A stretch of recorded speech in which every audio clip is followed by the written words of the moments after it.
Excellent. Okay, so now I'm very excited to welcome back Susan Gerbic, but this time it'll be a workshop, and we're going to learn how to have better conversations with people who believe weird things. So hopefully we have at least one person here who believes weird things. All right, please give it up for Susan. Testing. All right. So this is a workshop. So you guys are going to be doing some work, no math, but there is going to be work. So what I want to know is some people have already gone through this workshop, and there is a secret of the workshop. There's a secret. And I want to make sure you guys know not to say anything or let anything leak out at all. And so I'm going to be asking you guys questions. You're just going to shout out. It's a little bright, so you're going to shout out the answers when I ask you to. I've done this workshop a bunch of times, New Zealand and different places, especially when a speaker couldn't show up. So I said, I'll fill in for you. So I've got the camera set up in the back. It's just going to show the back of your head. So if you don't want to be on video, don't turn around and look at the camera. If you want to be on video, turn around and look at the camera and stand up and go, hey, Mom. But I haven't recorded this workshop before because it's a mystery workshop. So, all right, here's what's going to happen. I want you guys to use your imagination. Maybe not so much of your imagination. Some of you guys have these people in your life. I want you to think of a person in your life that you like, that you want to continue having a relationship with, that you often have a relationship with. You don't have to say it out loud or anything like that. I want you to just think of this person. It could be a family member, an uncle, a sister-in-law. It could be a neighbor that you see often. It could be a coworker. It could be whatever you want. I'm just going to call him your friend. And this person that you're thinking of is somebody whose beliefs are a little bit on the, what did you call it earlier today, Kyle? Pseudo-woo? Pseudo-woo? Huh? Somebody who's kind of like gravitates to some interesting explanations. So think of that person in your mind, and you're going to use that person every time I talk to you about your friend. So this is an empathy workshop, and I think that skeptics have a horrible time showing empathy towards people who have beliefs that are different from ours. Or I think of it this way, that we're all on a journey. I mean, I started out with a belief in astrology, sun signs. I was raised Southern Baptist. I had all kinds of beliefs, and I didn't really know any better because everybody around me had those kind of beliefs. And of course, I'm 62. I have to think. Once you get out of those round numbers, you just don't quite get the number anymore. It's not a big deal. So I didn't grow up with Wikipedia. I didn't grow up, we had botanical, Encyclopedia Britannica, and we had like 3 channels on TV and stuff like that. And my dad always wanted to watch Lawrence Welk, so it was never anything critical. But the thing is that people today have a lot of opportunities to find out the answers to some weird things. We also have a lot of opportunities to be shown weird things that we didn't think of before. Wasn't you were just telling me on a break, she was telling me that she saw this thing, was it on TikTok? The thing about the woman that you were just showing me the video? Anne? Yeah, was it TikTok or was it YouTube?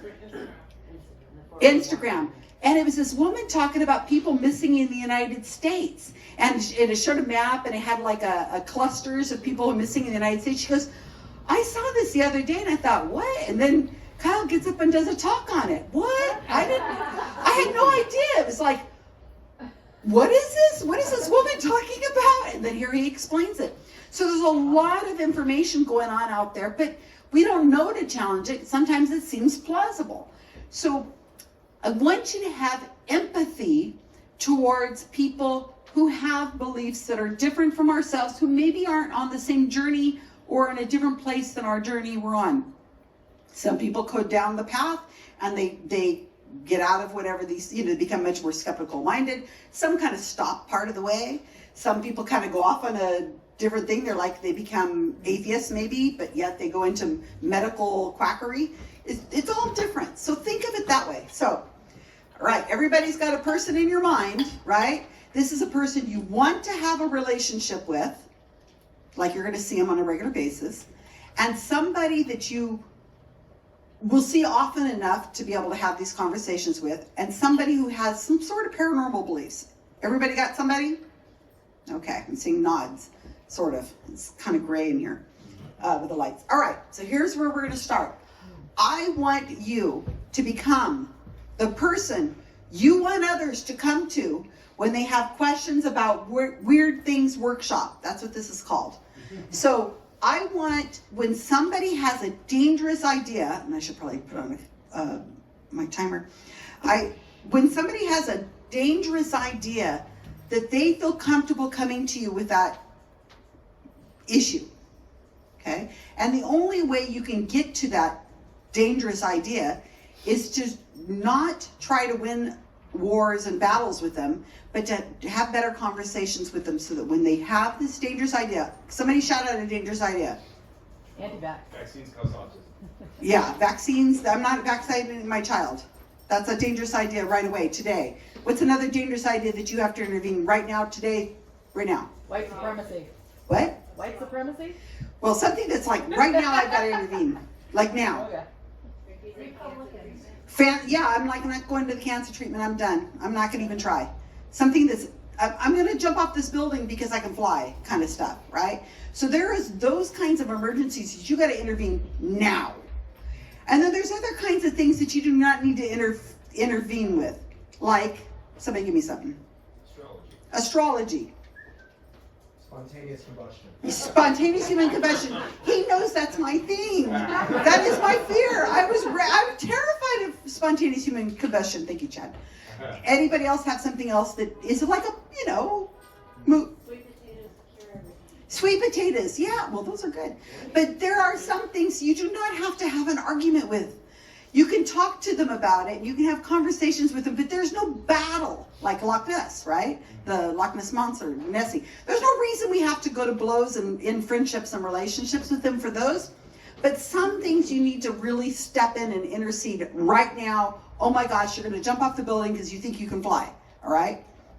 So we're going to have a conversation. So you want to become that person so that when somebody has a challenge in their life and they say, I've just been diagnosed with cancer and I'm not sure I want to go through this chemotherapy thing. This is kind of scary. And my doctor is telling me it's, you're going to lose your hair. I lost my fingernails when I went through chemo. And that's scary, the thought of losing your fingernails and your hair and your eyebrows and everything else on your body and all this and nausea and all this other stuff. It's scary. And if somebody offers you an alternative that's like, hey, this stuff right here, you'll be good. Sometimes that's easier. It's less scary. So you want your friend to come to you and say, I'm this person that I found on TikTok is offering me this other alternative. I'm thinking of doing that. What do you think? They come to you because you've had good relationships with them in the past and they know that you haven't belittled them, you haven't rolled your eyes, you haven't crossed your arms, and you've had intelligent discussions with them and you didn't make them feel stupid. And that's really what it's all about. How can you allow your friend to save face?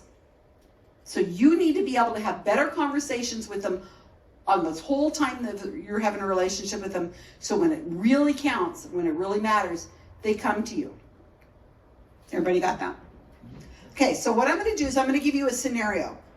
And unless you've gone through my workshop, you should not know the answer to this. And if you think you figure it out, do not say anything because it'll ruin the experience for everybody else. So what we're going to do is I'm going to show you something. Now, your friend, coworker, brother-in-law, uncle, next door neighbor, the person you walk every day with your dog with, you go on a long walk, comes to you one day with their phone and they say, I got to show you this. This is amazing. What do you think this is? Okay, everybody picturing me talking about this. You're going to show you a picture.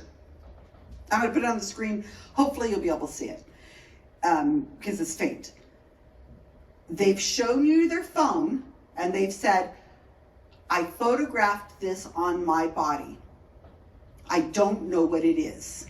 What do you think it is? Okay.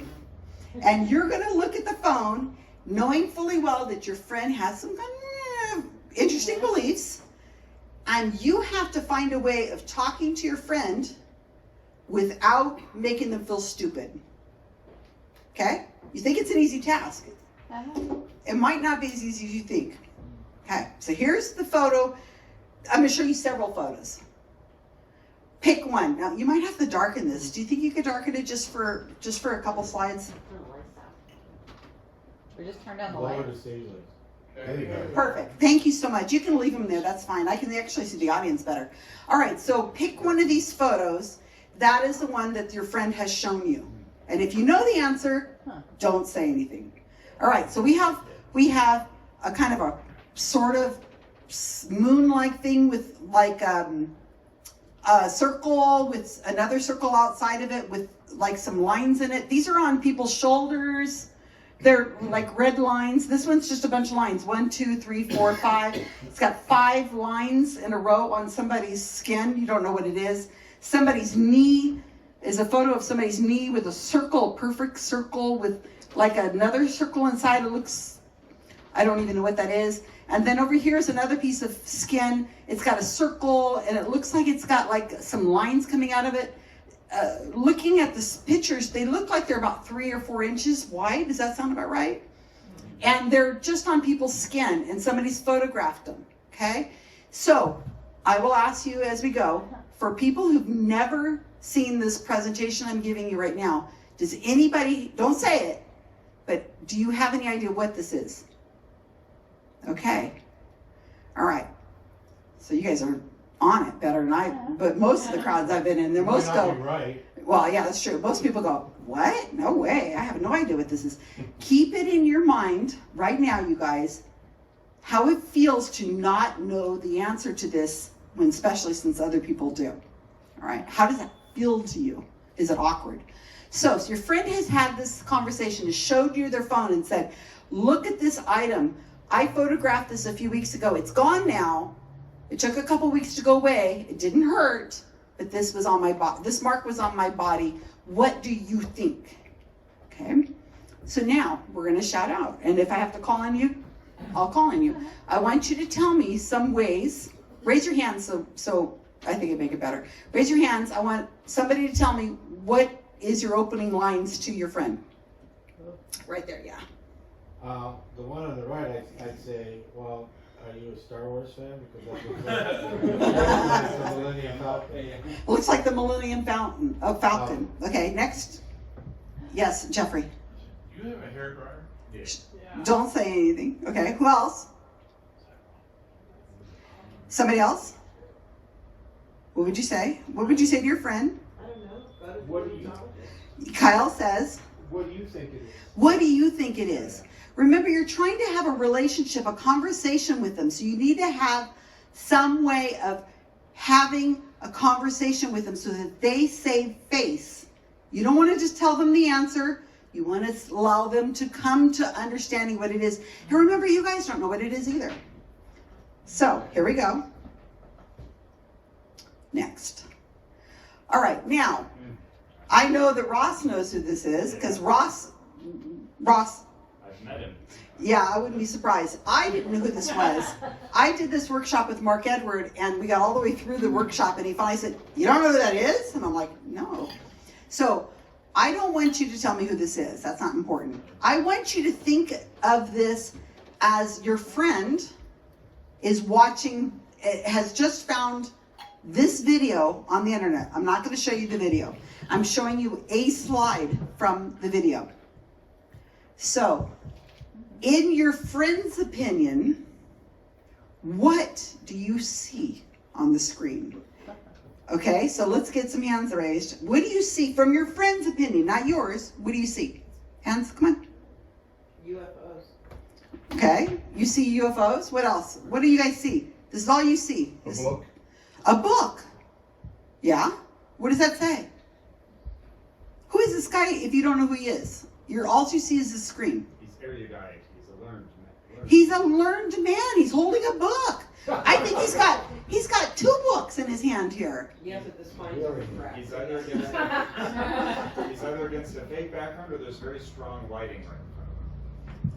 Okay, what else? What do you see about this man? What impression do you have of this man if you have no other reason? He's got nice hair. Yes, he does have nice hair. Whoa. He caused that to happen. That's the spirit of Mark Edward has come. How did that do it? Did I pull it off with my foot? Okay. Poltergeist. Thank you. Poltergeist. Oh, and the batteries are probably gone off of this. No, I think it's working. Okay. Sorry, I'll do it again in a minute, just to keep you awake. After pizza. Oh, by the way, eat all that pizza. We don't want to be like Weird Al Yankovic in that song where he goes to a party and they order like 15 extra large cheese pizzas and he's the only one that shows up and they say take it home and then he's constipated for days. It's a song, you guys. Anyway, it's Weird Al Yankovic. Come on. Everybody, he's your local. What else about this man?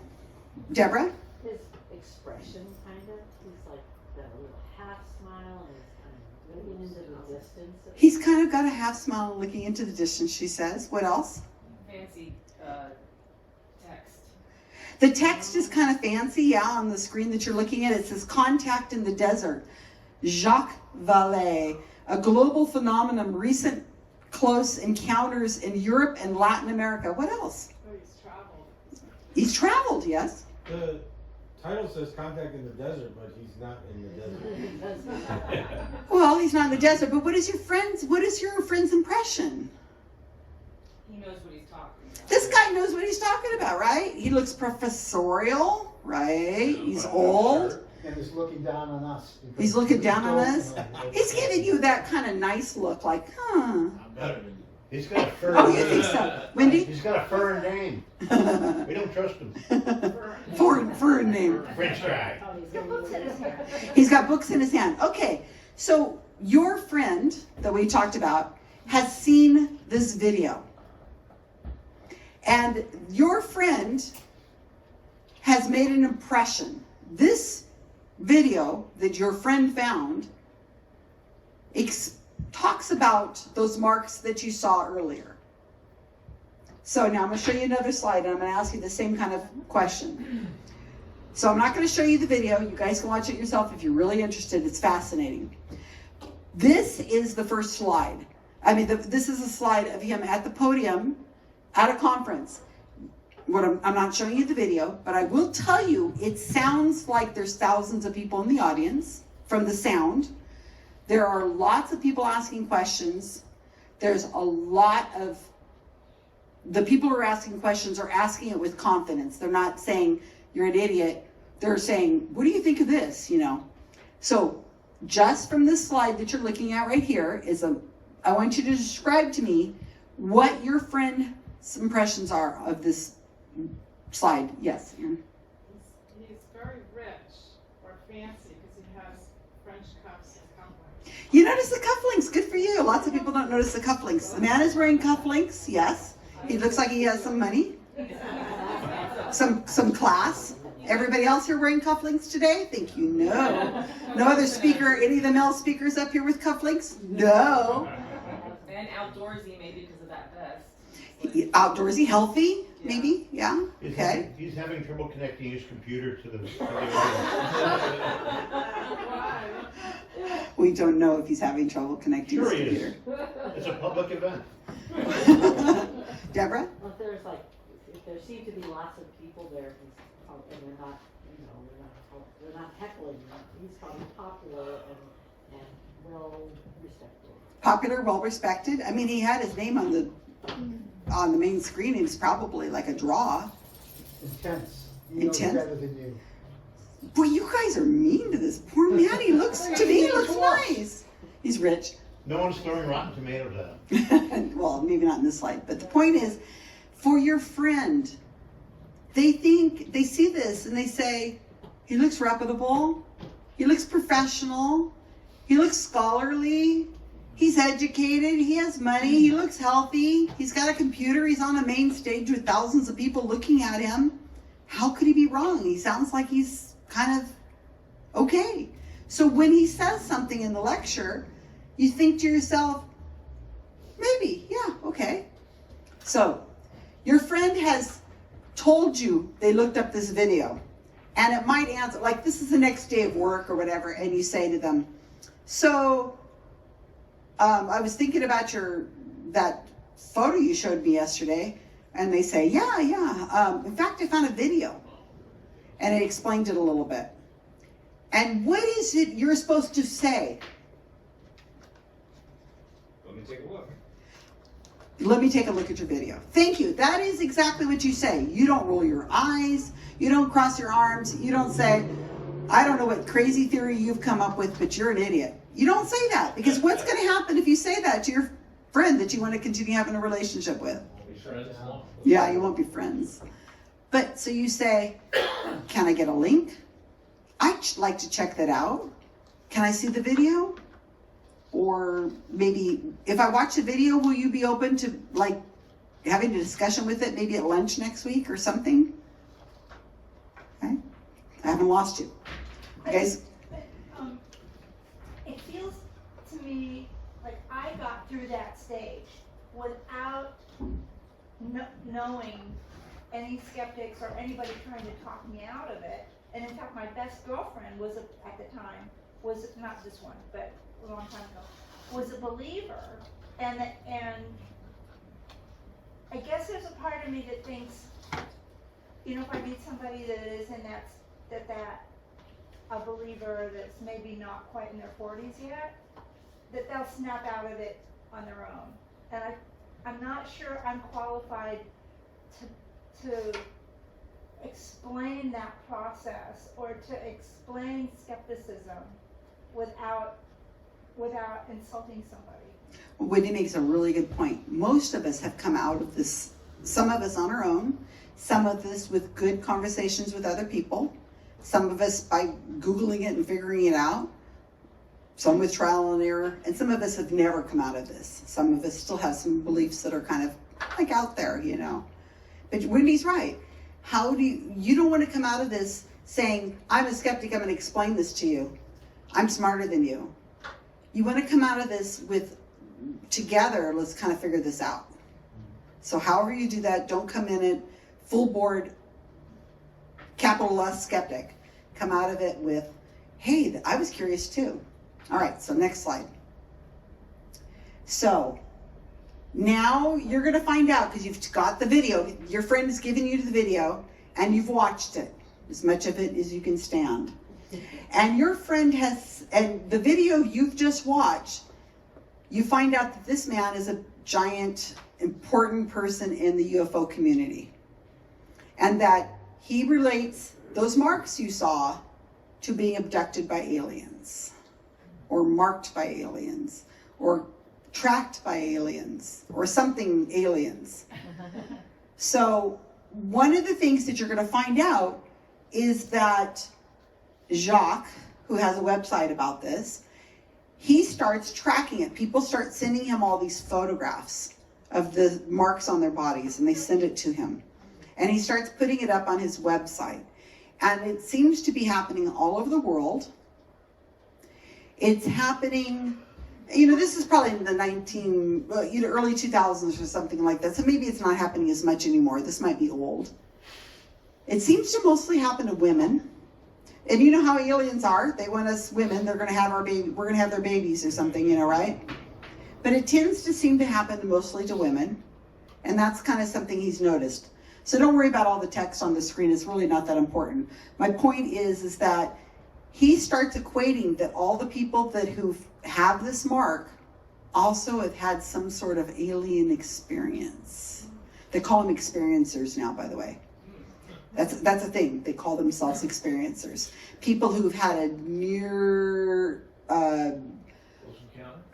close encounter, or they think they had, or they had a dream, or they gave birth to a baby, they don't know how that happened, and it looks a little like an alien. No, Mom, seriously, it was I was impregnated by a man from the Pleiades or something, you know.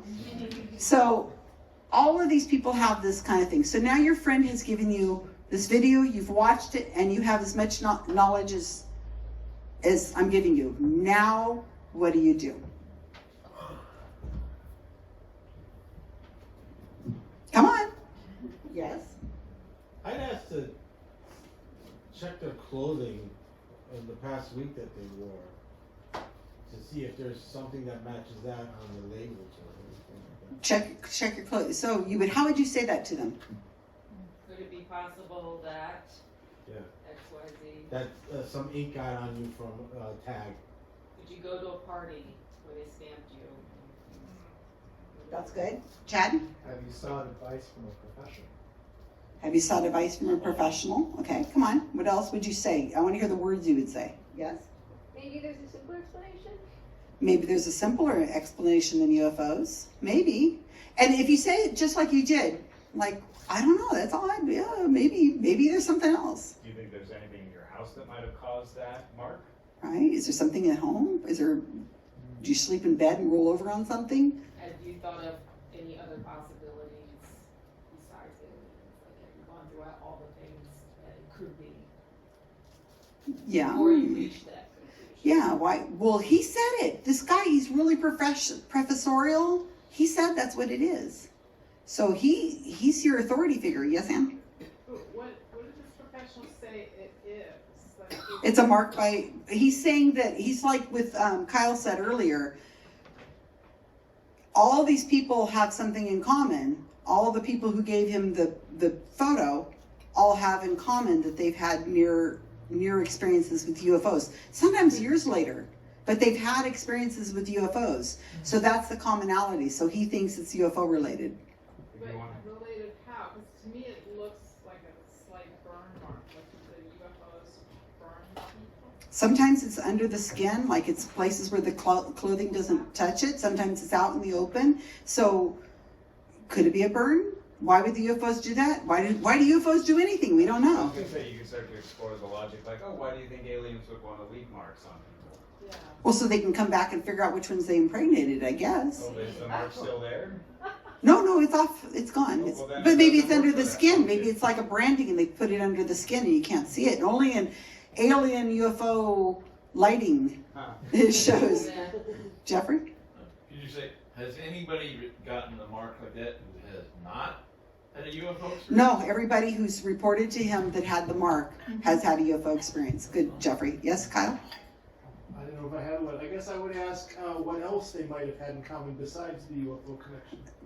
They ate carrots that week or something, I don't know. But no, the man who was professorial said all of these people all over the world, mostly women, have reported this mark and they've all had some sort of UFO experience of some kind in the last few years or even recently. It didn't matter. They've had one.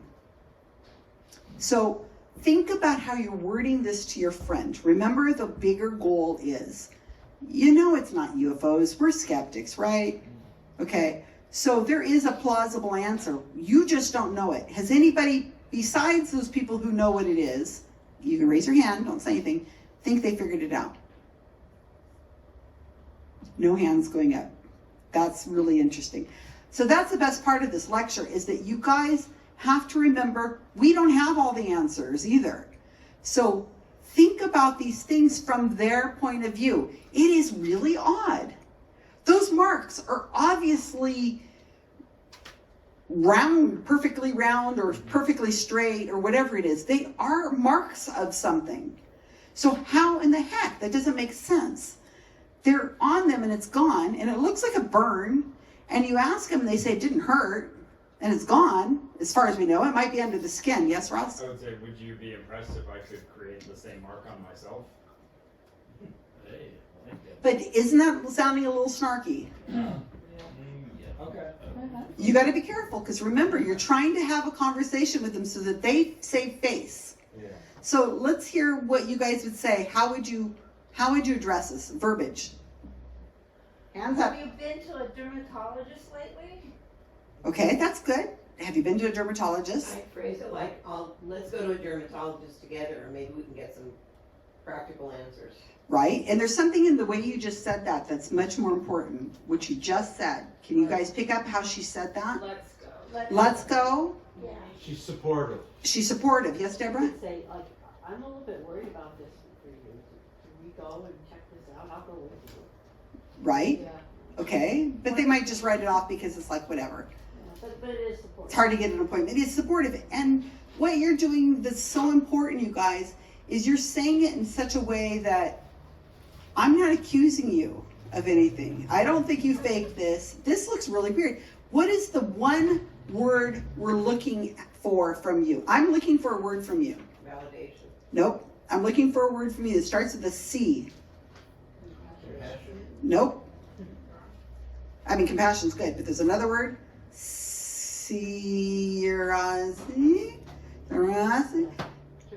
Curiosity. You're curious too. Oh my gosh, that's interesting. What could it be? That is fascinating. I don't know the answer. I'm curious also. Let's figure this out. This is really cool. Wow. Okay? That's what you're trying to do. You're on equal terms now. You're curious, they're curious. Let's have some curiosity to figure this out together. When you do that kind of step, then you're not belittling anybody. You're on the same plane. You're not Miss Skeptic with a capital S. You're just somebody who's curious just like they are. And they're going to listen to you, and you work it out together, and you find a way to allow them to save face. I'm going to say that a bunch of times. Okay. I can't remember what slide's coming up now. Let's see. All right. So what you're seeing on the slide now is a lot of this is a website that Jacques Vallée has. It has lots and lots of patterns on it, all the different patterns, but it's put in, it's not pictures somebody sent him. These are all things that he's figured out that are the marks. And they're all different. Look at all these different marks. These are from all over the world. They're all circles with varieties of X's and crosses through the circles and smaller circles inside circles. So this is what is on his website as to all these amazing things. Good Lord, this is worldwide. Aliens are all over the world, marking people, mostly women, with these circle things on their skin. Isn't this scary? Right? He laughs. All right. The idea is you don't know either. Hopefully you haven't figured it out yet. So, yeah. Okay. Well, keep it quiet. So, here is the answer. You guys see it? It's a hair dryer. Like Jeffrey said. You might have read the article before yourself because it was in Skeptical Inquirer. And Mick West, one of our bright shining stars in the skeptical community, he writes a lot about UFOs. He brought this to my attention. I saw this article and I thought, oh, this is good. So what you're seeing is the burn mark of a hair dryer. Now, back in the day, not that far back, people didn't have these guards, the guards on the hair dryer. Women, you all know this, right? How many of us have been burned by a curling iron? All of us have our hands up. How many of us, yeah, Jeffrey says, not me. How many of us have had a hairdryer burn? Okay, it might have been slight, but you have it. And you don't even notice it. It is so fast. It's like touching the stove. And then maybe days later, you realize that you got the burn. And you go, oh, shoot. How did I get that? Darn it, that hurt. But you don't put two and two together always. And if you have a hairdryer burn on yourself that you might got it when you're rushing to go to work and you're drying your hair and you get it on your shoulder, you put your clothes on and you don't notice it for a while. Maybe the next day in the shower you might have noticed it. Okay, but what were you drying that you had it on your leg? I don't know. I ain't going to go there. I was wondering the same thing, you know. Some of those pictures on the knee. Maybe you sat out on your knee. I don't know. But they didn't have these guards on them before like they do now. Nowadays, it's not as likely because they're not going to get as hot because, you know, laws have changed and stuff. And especially in Europe, you have lots of different kinds of designs. You've got these hair dryers from all over the world. So what you're looking at is the burn mark from a dryer's grill. Thank you. Yeah. It happens fast and it happens quick. Now, why are these people reporting? Everybody who's reported to Jacques Vallée, why is everybody reporting to him that they've had a UFO experience? Ideas? Motivated reasoning. Okay, explain. Oh, because you want to come up with an explanation, and if you're already aware of the phenomenon, you want to make your your explanation match? Right, so she says motivated reasoning because you've already got this idea that it's UFOs because you saw this video or whatever and you wanted to be part of the group. Yeah, It kind of looked like crop circles. Except it's happening on your arm. But maybe that's what the UFOs want. And yeah, so crop circles versus burns in New York, I could see how that could kind of relate to UFOs. Yeah. I think of the language Susan Clancy used talking about culturally available explanations. So you've been preloaded with an idea, and now you have something that kind of matches that idea you've already heard about, and you get excited. You made a connection. You made a connection. You solved a mystery. Susan Clancy's book's amazing. It's called Abducted. It's fascinating. We wrote her Wikipedia page. It's really a great book. Yes, Deborah? Yeah, so you have this mark on your arm or whatever. You don't know what it is. You go on Google and you type in, funny mark on arm, and you find these pictures, and you go, that's what it looks like. Oh, here's this video that has a whole bunch of other representations of this design. And you watch the video, and then you go, I remember like 4 years ago, I saw this light in the sky. And you put it together because almost everybody's seeing lights in the sky, right? And so you put it together yourself. You put it together because, yeah, that sounds great. Brandy? Maybe a selection bias because people aren't, if they're like, oh, I think this might have been from my hairdryer, they're not going to go and tell him about it. You're just only going to automatically get people that are into UFOs telling them. Brandy's got probably the right answer here. Yeah, so people are going to submit their pictures to Jacques Vallée because they already followed Jacques Vallée and they're already in this world. So it's selected bias. Yeah, they're not likely to just say, oh, shoot, it's my hairdryer. Move on. Yes, Ann? So, in the website, does he have a timeline, like when they noticed the mark and when they still had the UFO experience? Like, No could it be, timeline. like 20 years? No timeline. It could be anything. But if an alien is really targeting you, maybe they're following, maybe some people get the mark because they're following you for a 20-year study, and some, I don't know how long it is to have a baby from a, it might be a 20-year cycle, gestation period, and they got to know who to come back to. Anything makes sense in this world, so trust me. So going back to the slides and this conversation you're having with your friend, okay? You still remember your friend. Now you know what the answer is, okay? You know. How do you tell your friend? Now this is very important. Hopefully you've been listening to me. How do you have this conversation with your friend? It is very important. It could ruin the relationship if you do it wrong.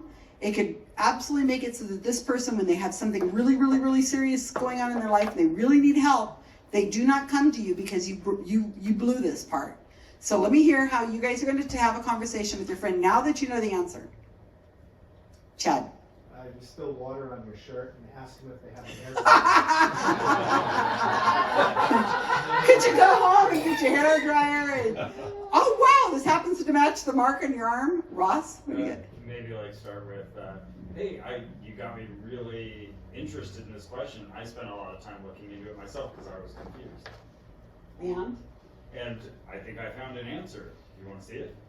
Okay, that's pleasant. I think that would be passable. What else? Somebody else give me how are you going to have this conversation, Jeffrey? Say, is there anything in your house that might have made a mark like this? You could kind of steer it towards it, but you got to be careful because you don't want to steer it too hairdryer because you're going to sound like an asshole. Because you know the answer. My bad. Deborah? Well, you say, this does look kind of like a burn. Do you have anything in your life that, you might have touched you that would be hot enough to do that? They would, you don't have to say anything about hair dryers. You steer them slowly. Yeah. Yeah. Okay. You had a... Yeah. I had a friend that had something like that. Perfect answer. Gosh, that looks really familiar to something.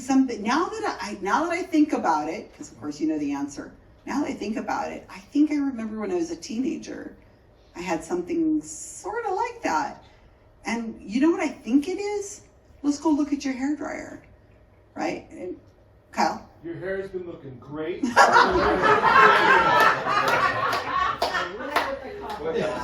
What's your secret? Can I see your hairdryer? But it's very important to, when you answer this, that you don't do it like what a lot of skeptics will do is they'll say, here's a link, here's your answer. And we do that because we're in a hurry, because we feel superior, because we're jerks at heart, because we just don't understand the big picture is not to be right.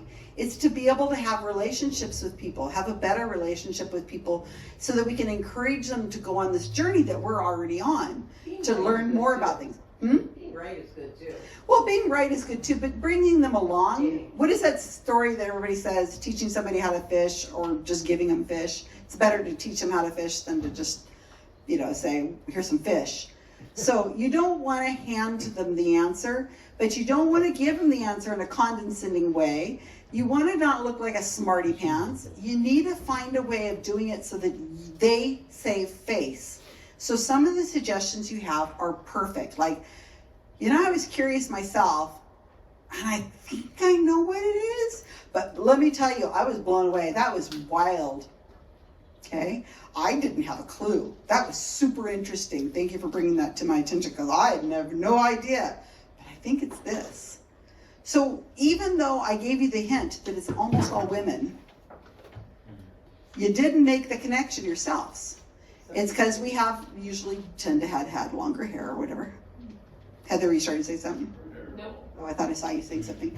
Why is it women and not men so much? And it's because we've had curling iron burns. I've had them up here. You're in a rush, you're a teenager, you curl your hair and you try to get it really tight to your head. Some of you guys might have the same experience I have. Nobody's judging. So it's possible. So, here's one more slide that shows the marks compared to a hairdryer that's got the marks exactly the same. So once you know the answer, it's easy. It's how do you give this to your friend without you being a jerk?